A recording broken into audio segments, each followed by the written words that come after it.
আসসালামু আলাইকুম, আমি রাজু আহমেদ বলছি। অনেক দিন পর আপনাদের সামনে আমি নতুন ভিডিও নিয়ে আসলাম।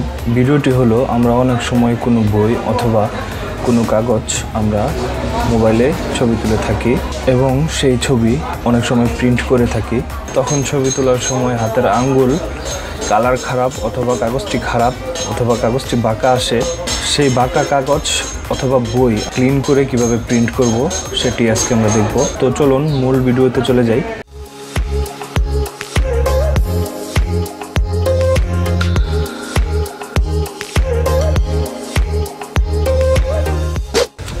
তো বন্ধুরা, চলে আসলাম ডেস্কটপে।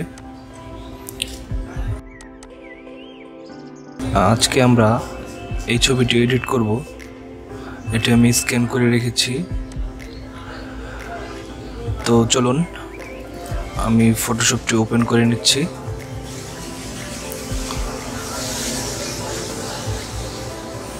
ফটোশপটি ওপেন হওয়ার পর আমি ডেস্কটপ থেকে ছবিটি ফটোশপে নিয়ে নিব।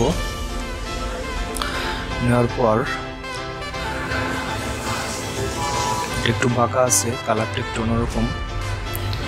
এই ব্যাকগ্রাউন্ডে ডাবল ক্লিক করে আমরা প্রেস করব। প্রেস করার পর এটি আনলক হয়ে গেছে। আনলক হওয়ার পর এখানে কন্ট্রোল টি ক্লিক করে আমরা সাইড থেকে মার্জিন এনে মার্জিন করে নিব। এই মার্জিন রুলার গুলো আমরা কন্ট্রোল আর প্রেস করলে এই রোলারটা আসবে, সেখান থেকে আমরা এই মার্জিনটা করে নিব। করে নেওয়ার পর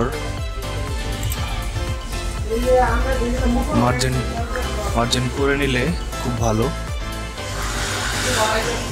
কন্ট্রোল টি প্রেস করে আমরা ছোট বড় এবং আপ ডাউন করে নিব।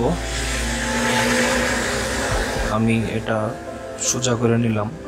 নেওয়ার পর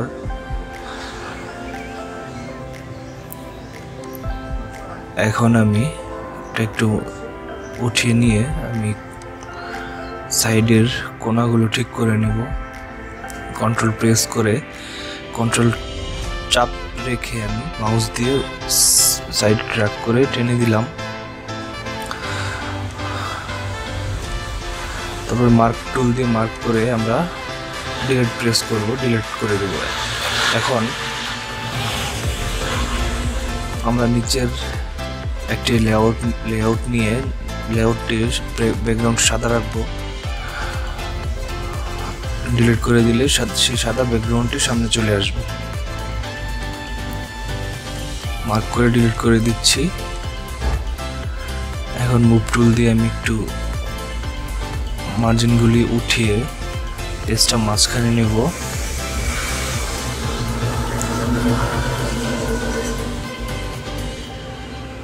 কন্ট্রোল টি প্রেস করে আমি আবার একটু ছোট বড় করে নিলাম।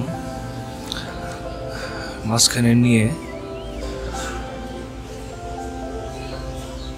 একটু বাকি ছিল।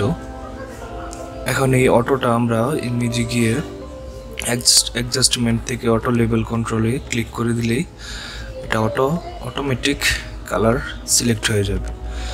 এখন আমরা এটা কন্ট্রোল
আমরা দেখেন বন্ধুরা, এই এখানে আগের ফটোটা, এটা এখন আমি এডিট করছি। আগে ছিল কেমন আর এখন কি সুন্দর ক্লিন হয়ে আছে। এখন আমরা এটা প্রিন্ট করলে খুবই ভালো আসবে। তো বন্ধুরা, আজকের মতো এই পর্যন্তই।